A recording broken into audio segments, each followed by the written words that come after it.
ज्यांना पश्चातापाची गरज नाही अशा 99 नीतिमानांपेक्षा ज्याला पश्चातापाची गरज आहे अशा एका व्यक्तीने केलेल्या पश्चातापाबद्दल स्वर्गामध्ये परमेश्वराच्या दूतासमोर त्याला अधिक आनंद होत असतो.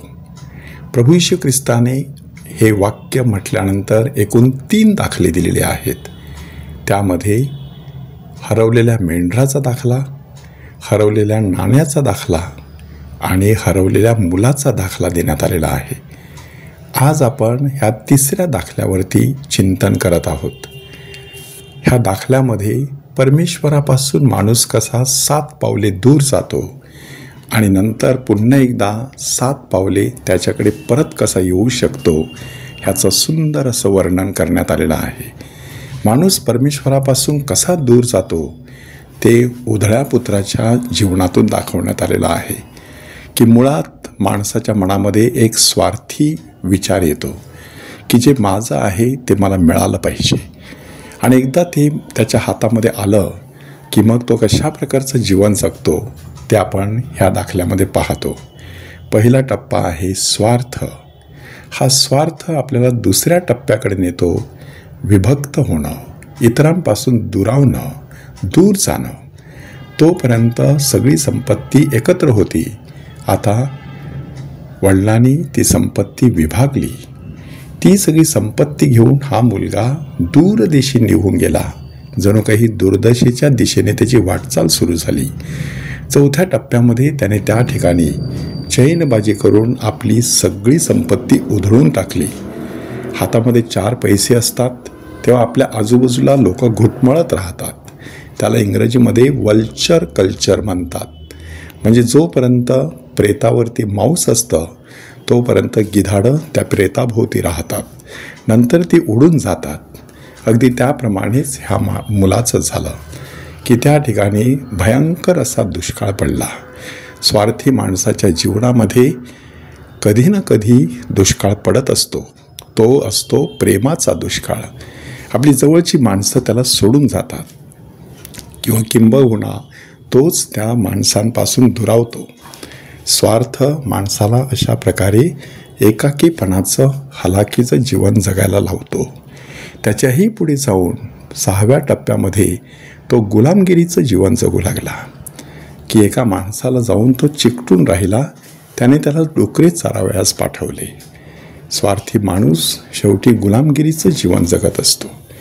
आणि 7व्या टप्प्यामध्ये तो अतिशय घाणेरडं असं जीवन जगायला सुरुवात करत आहे की डुकरं जे खातात त्यावर तरी आपलं पोट भरावं असा विचार त्याच्या मनामध्ये येतो. म्हणजे माणूस पापाच्या चिखलात एवढा रुतून जातो की त्या चिखलामध्येच त्याला राहावंसं वाटतं, त्यामध्येच तो धन्यता मानतो. ह्या 7 पावलांद्वारे माणूस परमेश्वरापासून दूर जातो. ह्या प्रायश्चित्त काळामध्ये पश्चाताप करून पुन्हा एकदा आपल्याला परमेश्वराकडे वळायचं आहे. त्यासाठी सुद्धा आपल्याला 7 पावलं सुचवण्यात आलेली आहेत. पहिलं पाऊल आहे जाणीव की तेव्हा तो शुद्धीवर आला. प्रायश्चित्त काळ हा शुद्धीवर येण्याचा काळ आहे.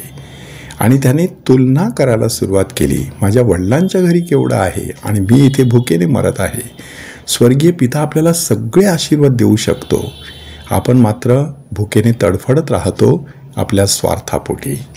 आणि मग 3ऱ्या टप्प्यामध्ये त्यांनी निर्णय घेतला की मी उठेन, माझ्या बापाकडे जाईन.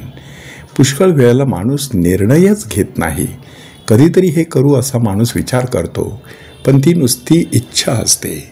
इंग्रजीमध्ये त्यासाठी 4 D सांगण्यात आलेले आहेत. पहिला D आहे डिझायर म्हणजे इच्छा.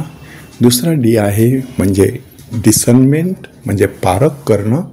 3रा D आहे म्हणजे डिसिजन म्हणजे निर्णय घेणं. आणि 4था D आहे डिसिप्लिन म्हणजे शिस्त पाळणं. त्या मुलाने निर्णय घेतल्यानंतर 4थं पाऊल उचललं आणि ते म्हणजे कृती केलेली आहे. तो उठला आणि आपल्या बापाकडे निघून गेला. ही कृती अत्यंत महत्त्वाची आहे. त्याविना घेतलेले निर्णय म्हणजे नुसते कल्पनाशक्तीचे खेळ असतात. तो मुलगा आपल्या बापाकडे गेला आणि मग त्या ठिकाणी आपण पाहतो की बापाने त्याच्याशी समेट केला. त्याला जवळ घेतलं, कवेत घेतलं. बापाशी झालेला समेट परमेश्वराशी करावयाच्या समेटाचं प्रतीक आहे.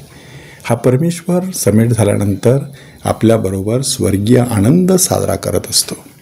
मुलाने अगोदरच आपली संपत्ती उधळून टाकलेली, त्यामध्ये देखील आनंद होता, परंतु आत्ता वडिलांनी देखील आपली संपत्ती मुलावरती उधळून टाकायला सुरुवात केली, त्यामध्ये स्वर्गीय आनंद दडलेला होता.